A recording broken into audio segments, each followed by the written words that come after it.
evening. It's July 23rd. This is a beginning / intermediate video for Shin Arashi martial arts. If you're watching this, I presume that you've watched at least beginner lesson 1, which is stances and basic footwork. Beginner lesson 2, which is 16 punches and the variations of the vertical punch. And the elbow complex 1.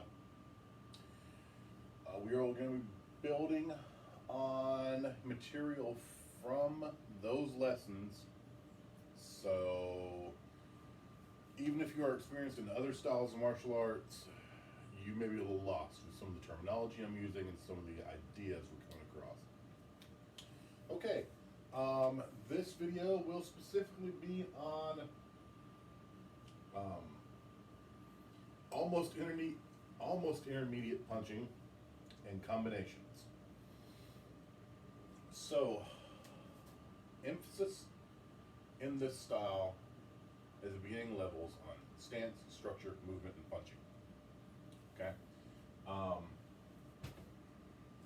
The reason for that is from that base, knowing how to stand right, knowing how to hold hands right, knowing how to move right, knowing how to punch right, leads to knowing how to trap right. Knowing how to trap right allows for locks and takedowns.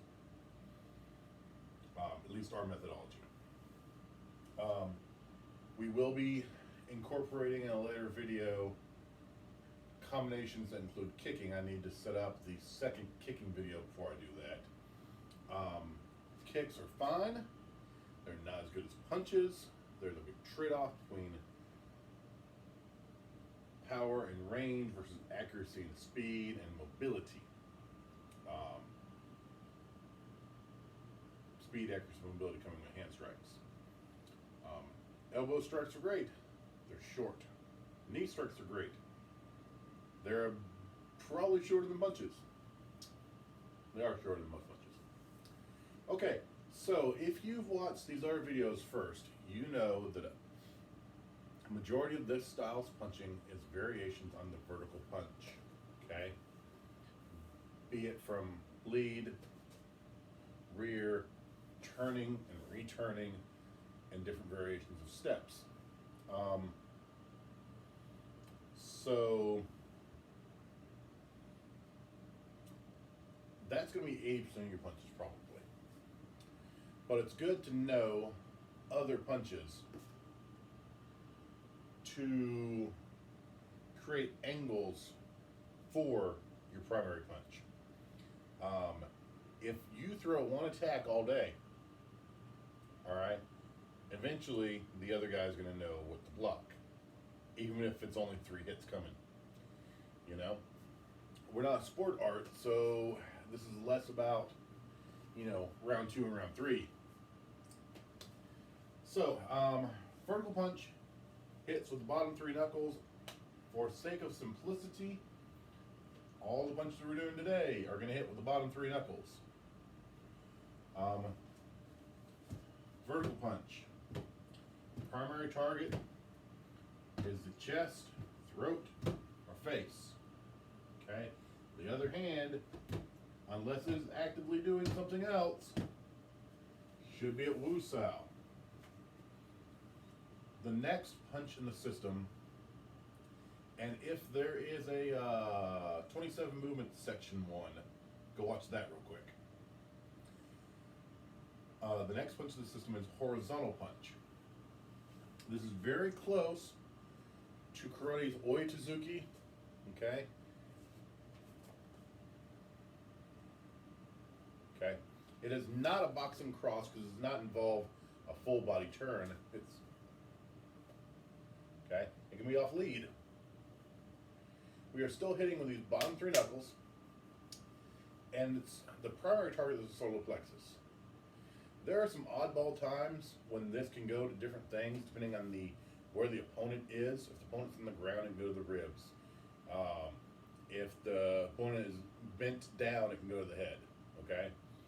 But generally speaking, if it's above the solar plexus, from here up, you want a vertical punch. If it's from solar plexus down, your own solar plexus down even, you want it to be horizontal fist because of the wedge it creates. Okay? So from neutral stance,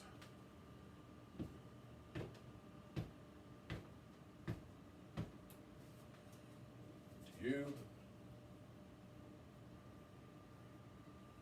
So I am turning my palm down. And if you get real traditional karate with it, it turns the last second. Okay? There is some people will tell you that turn does extra damage by being a turn, by like it grabs the flesh or something. I'm sure that if we were rope wrapped hands, that could be a thing. Especially if the rope wrap had, some jaggedness to it. To me, what it does is it tells you relax, and that's when you drop weight and tense muscle, when that turnover happens.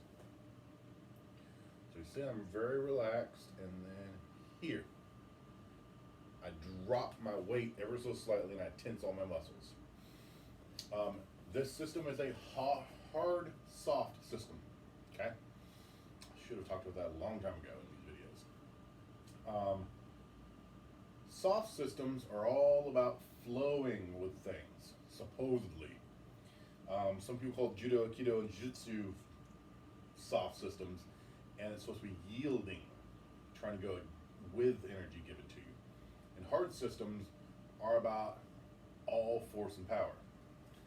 I-ki, harmony of energy, and ki, the focus of energy. We are in between. We will use both. We want to be soft until we have to be hard, and then soft again. All right, so from neutral stance, from forward stance, this is snap punch. This is reverse punch. It's coming from the rear side. Okay. Snap punch, reverse punch. Okay. Snap punch, reverse punch.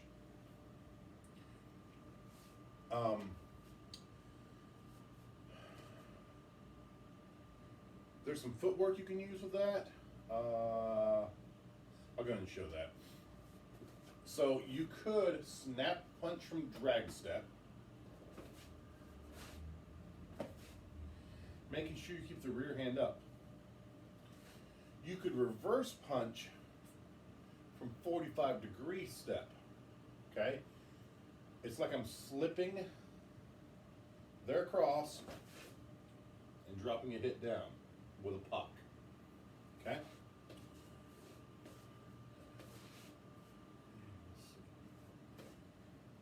It is not there, so I'm coming straight towards the camera, but I am coming off from the camera and making my punch be the center of the opponent's body. So,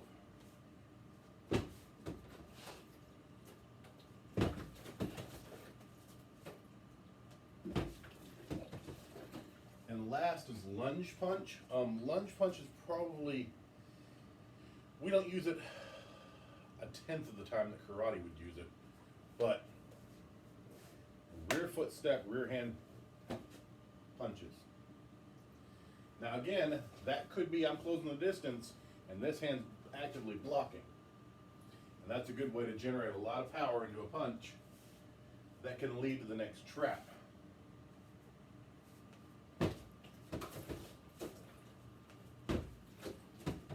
Okay, other side.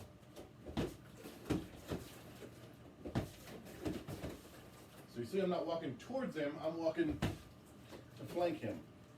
And now my center line's on him and he's not on mine. Um, the next four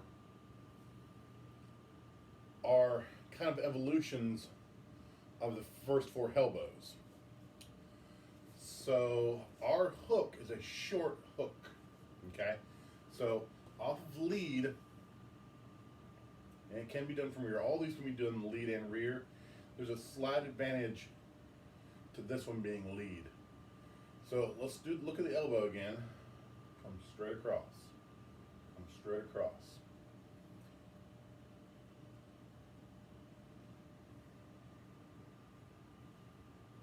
Okay. Now you can add a step to it, and if the opponent's coming towards, you pivot away. If someone's being a very aggressive step jabbing, okay, and you take, so let's say they're in the left lead, and they step jab and they step jab, instead of backing up or palm blocking it or jab catching it, you can step off the line, let them step into the space you were, and hit.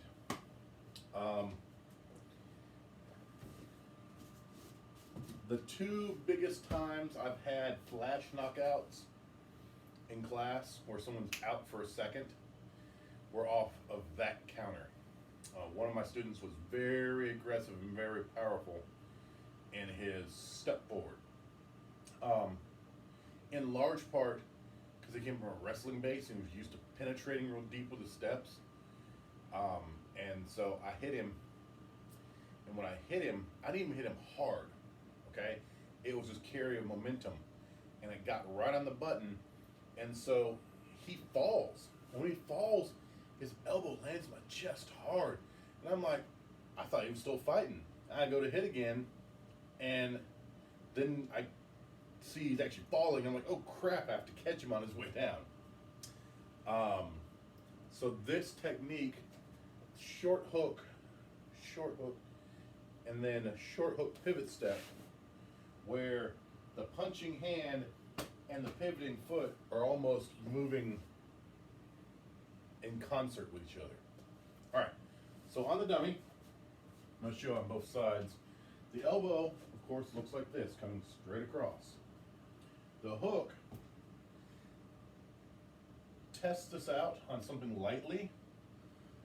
Some people, the hook works better with a horizontal fist, still hitting with his bottom three knuckles, and some people it hits better with a vertical fist.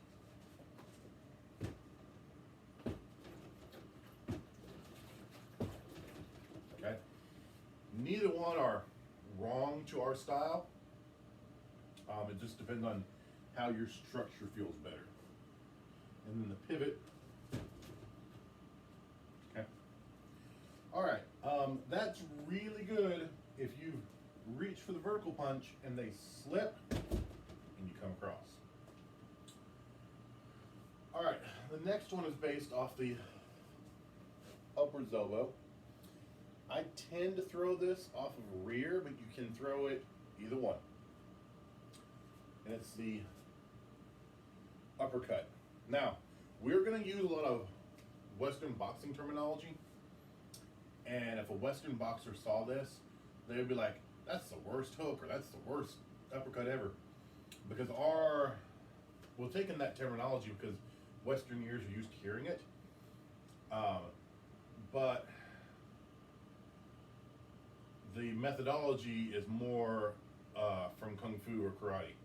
This would be Age Suzuki, Milwaukee Suzuki. I can't remember the Chinese names for them, but they would not be uppercut and hook. They would be upwards punch or rising punch and round punch. But hook and uppercut are a lot easier for Westerners to know what the hell you're talking about. So, at least English speakers. So anyways, uppercut is the one that will end up seeing the least when there is not some form of entanglement, a half clinch, something like that. It comes up. See how short that is? It can go to the body, especially if they're leaning forward somewhat. and you can put a little bit of leg lift in it if you have sunk down for whatever reason and then come up. That is not incorrect. Again, we are hitting with bottom 3 knuckles. So let's say I have covered, come up, covered, come up, covered, come up, covered, come up, palm lock, come up, palm lock, come up. You see I'm turning slightly off center and then coming back up. So that's hook and uppercut. Now we can cut the difference between the two and have what's called a shovel hook. From my reading, once upon a time, the uppercut was actually called a shovel. Think about it, you're shoveling, okay? A shovel hook is off that diagonal elbow here, okay? So, diagonal elbow, okay? Shovel hook. It can come high. Most of the time I've ever used it, it's been low, but it's still tight. So again, that may indicate there's some entanglement.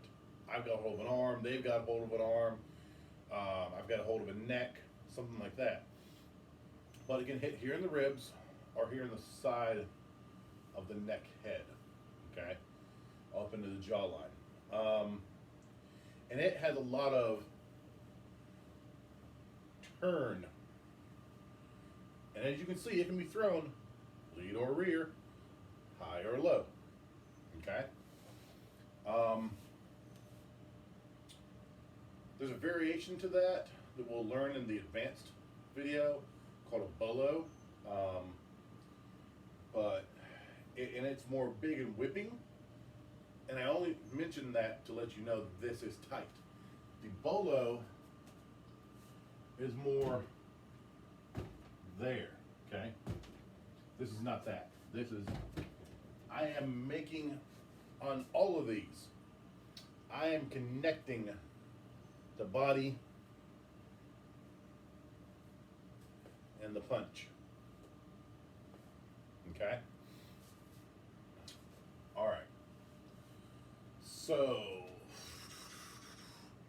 and the last one is the short overhand, okay? There's a bunch of different things that people end up calling overhands, okay?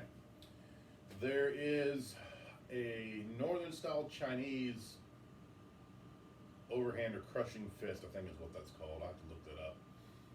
That ends up being used by Kempo, and a UFC fighter, Chuck Liddell, used it a lot when he went poking people in the eyes.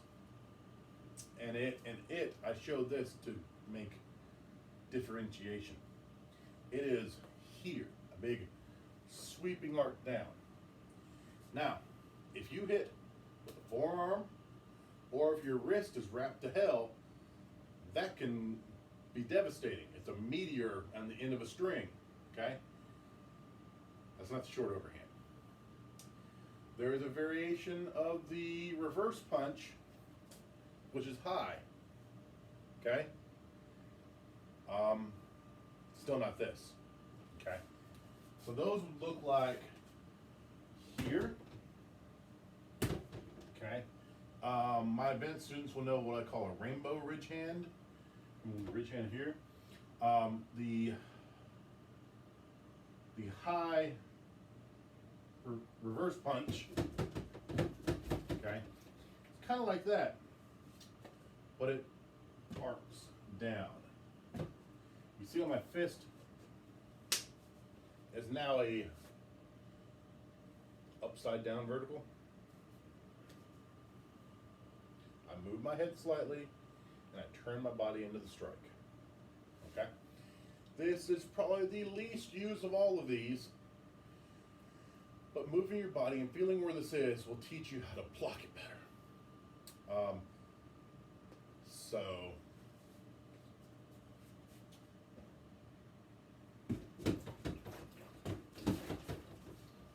side. I bring this up and torque the body down. Okay. That one, like this elbow strike, is semi-dependent on your shoulder flexibility.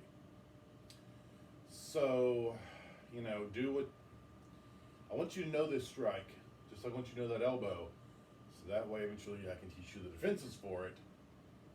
But if this is not one that fits into your arsenal because of shoulder mobility, that's fine. All right, so we've basically covered vertical punch, horizontal punch, 2 thrusting punches, and 1, 2, 3, 4 angles of rounding punches. This is your first time watching this video and you're a beginner student, stop the video and come back in a couple of weeks after you play with all those. If you're intermediate or advanced, welcome to the combo section. This is going to be very simple, very common combinations. There are 2 reasons that we teach combinations. We would much rather hit to a grab, get to half clinch, get to a trap, get to lock, okay? But that's not always an option. Learning these basic combos teaches you, 1, what to do when you're trying to get somewhere, when you're trying to get to a grab. And number 2, basic human flow. Now, the most common combination you'll see in self-defense is the guy grabs the shirt or the arm or whatever and hits and hits and hits. Okay, is that a trap or is that a combo? Doesn't matter. You deal with it the same way. The second is repeated swings.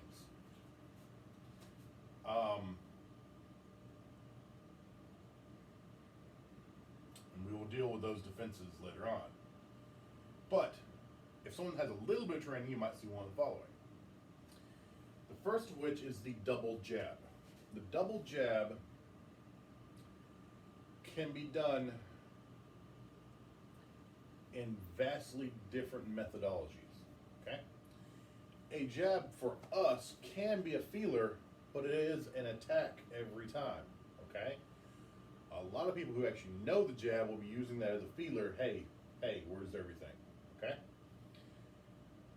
A double jab can be 2 feelers.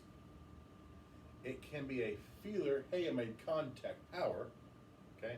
Or it could be 2 powers. Play with all of those.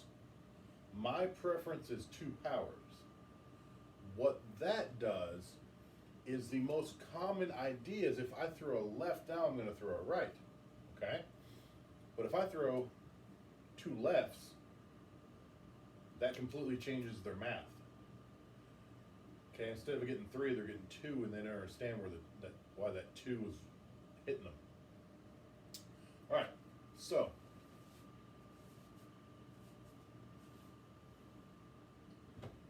jab, jab. You see the other hand stays in guard position.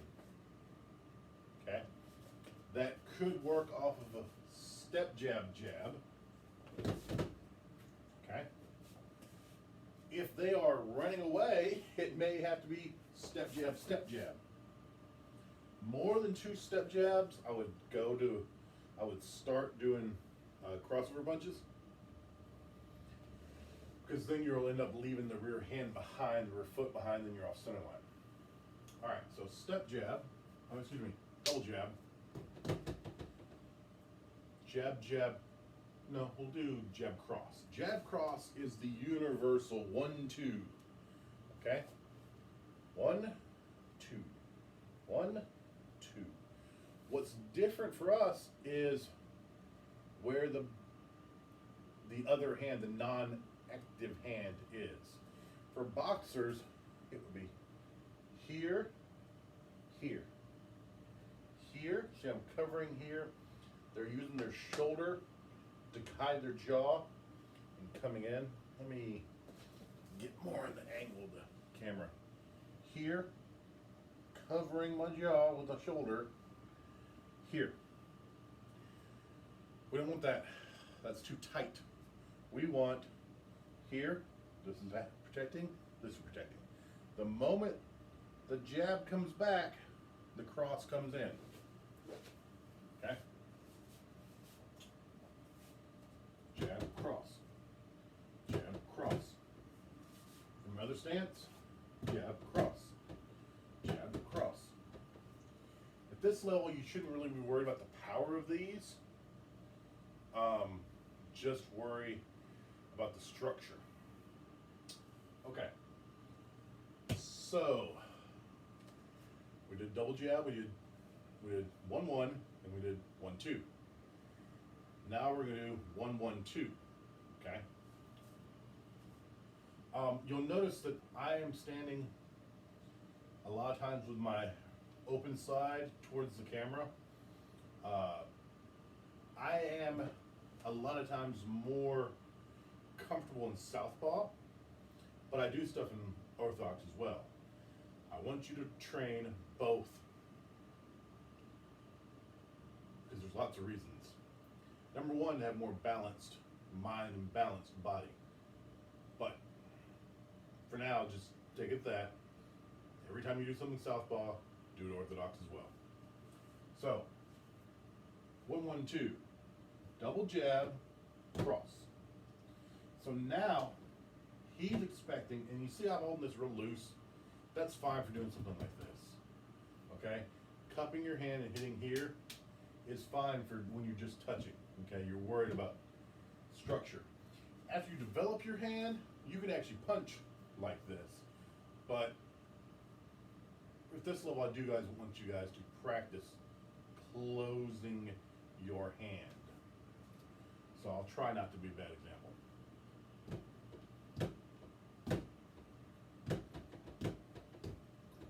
Notice how every time I do it, the other hand is protecting the face. Do it on the other side. You notice how it's not, it's come back.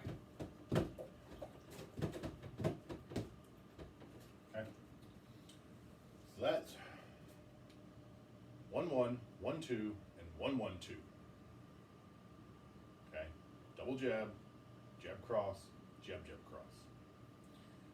The next one that's a very classical combo is jab cross hook.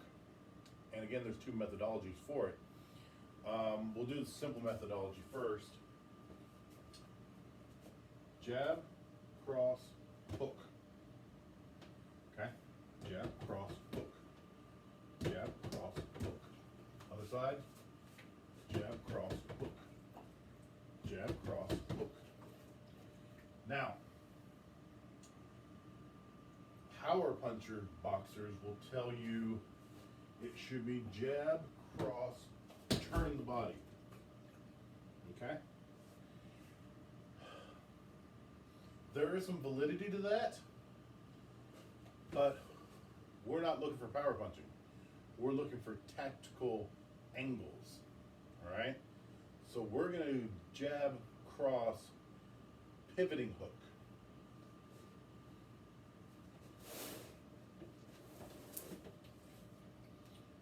Jab, cross, pivot. On my cross, I do the tiniest little 45-degree step. When you're just doing pivot, don't do that.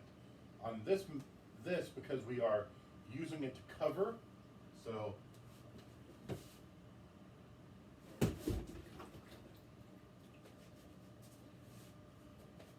jab, cross, hook. Now, I'm completely out of his way. His hands are probably still over here. And now I can take his lunch money. All right. Do it on the other side. Jab, cross, jab, cross, hook. Ooh, didn't pivot very well on that one.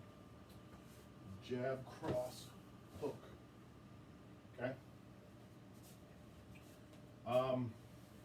There's other combinations, but that's the basic flow. Okay. It could be jab, uppercut, hook. It could be reverse punch, uppercut. It could be snap, punch, uppercut. It could be jab, cross, snap, punch, uppercut. Okay? Once you know these individual punches, you can put them together however you like. Okay? It could be shovel hook, hook. Overhand, uppercut. Okay? The idea is once you understand the basic of a combo, your hands can keep moving and keep moving and keep moving. If for some reason you have seen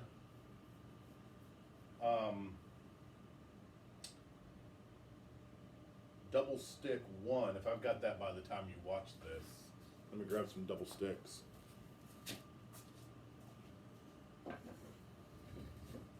There's a Filipino skill set called Sinawale. And Sinawale, that might actually, oh wait. Some of this will be in double stick one, some will be in double stick two. But there are combinations, okay, in Filipino stuff.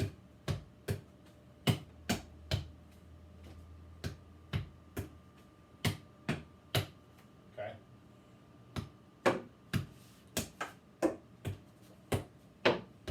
Okay.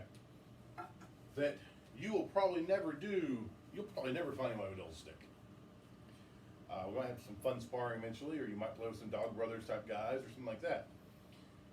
But the point of the Sinawale is not always just to give you, hey, here's a combination of strikes you can do. It's to make your brain understand that it is not one hit, one hit, one hit, one hit. Okay? Even if you're not hitting them,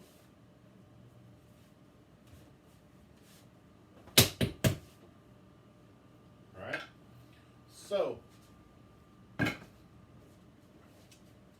eventually learning that jab, jab, cross, none of it may hit. But when we go into trapping, you'll learn, okay, he parried that, he parried that. He parried that on the other side. I can grab this hand. Now I'm in traps. Okay? Understanding how not to get stopped by your own brain, by what do I do next? Okay? Lastly, we're going to talk about straight blast and bicycle punch. Bicycle punch is a variation on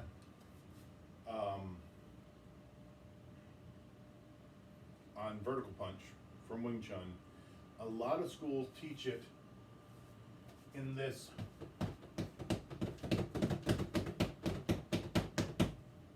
okay? It's in a tricep extension, and that's about it.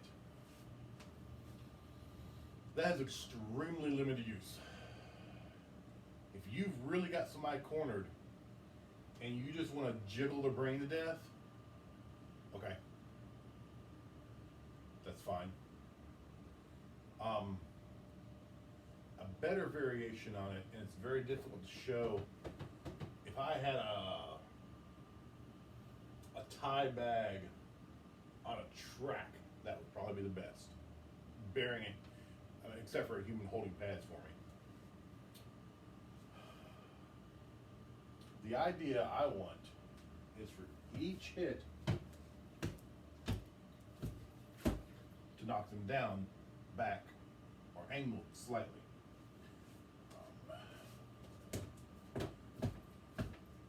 Okay, it can even be hitting. Okay, you see how every time I hit him, I'm moving in just a little bit. Okay, let me do a better job showing the moving in. Okay, I'm gonna let this go and I want to show you how much closer. See, do you see how I am now in the space it used to own? Like that much. It's really hard to do that without a partner, but I'm showing you so you know eventually. So the point of that is, if I'm hitting them in such a way that they keep falling back or down, it's hard to do anything else when you're falling or stumbling backwards. There's a handful of wushu, capoeira, or salat, monkey style kung fu, drunken style kung fu maybe, that can block while falling or strike back at you while falling. And even then, physics is against them, not just biology. So it doesn't have to be the vertical punch every time. It can be elbow or knee or overhand or whatever, depending on what's open. If his hands are up here, right, protecting the side of his head, side of his neck, and I'm just hitting hands, hitting forearms, okay, smashing an overhand elbow, okay, knife hand in the throat on the way back, punch, punch, reverse punch to those exposed ribs, vertical punch, okay, hammer fist inwards, knee, vertical punch, okay. Every time you hit somewhere that's not covered, will not only do damage, it'll cause them to uncover where they were covered, or have a good possibility of it.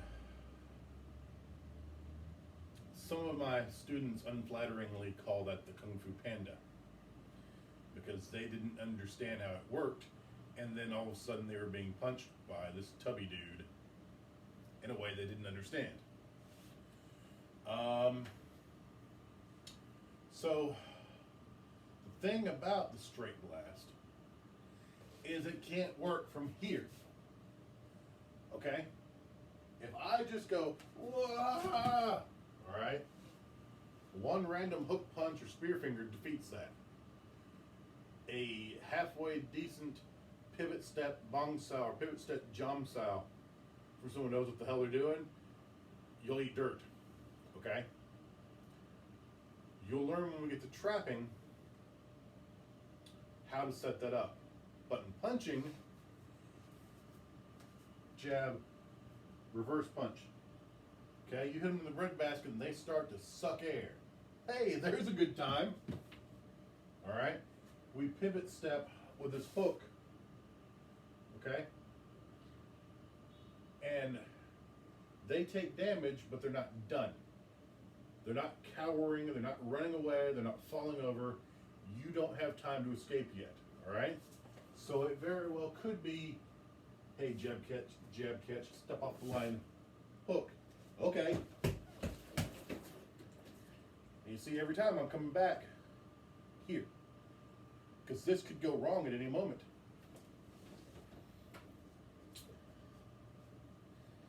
Okay. I guess that's about it for today.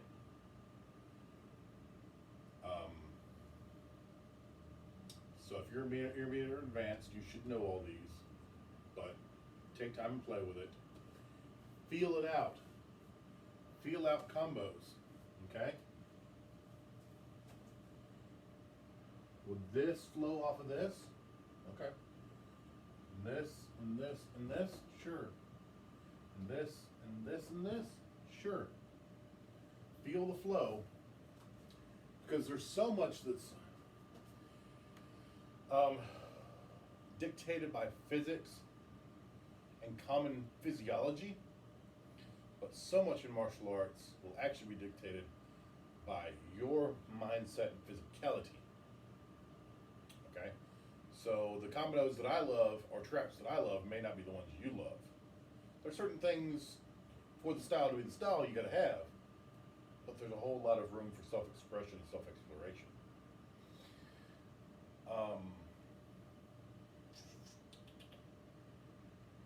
If you don't have a heavy bag or a bob, okay, you shouldn't be worried about power at this point anyways. Your towel wrap post is still fine. Get your structure right, okay? You can get a tennis ball, racquetball, very, very, very, very carefully. Cut.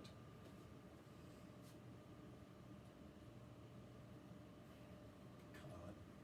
Get some cord, run it through, maybe even wrap, loop, tie off, put a weight on the floor and a hook in the ceiling, okay, at head level. Maybe put one at head level and solar plexus level, okay, and make those your targets. And don't worry about power, worry about accuracy, okay? Accuracy, timing, and speed will beat power every time.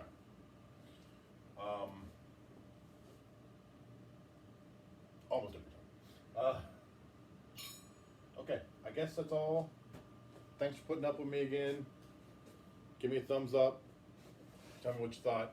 Have a great day.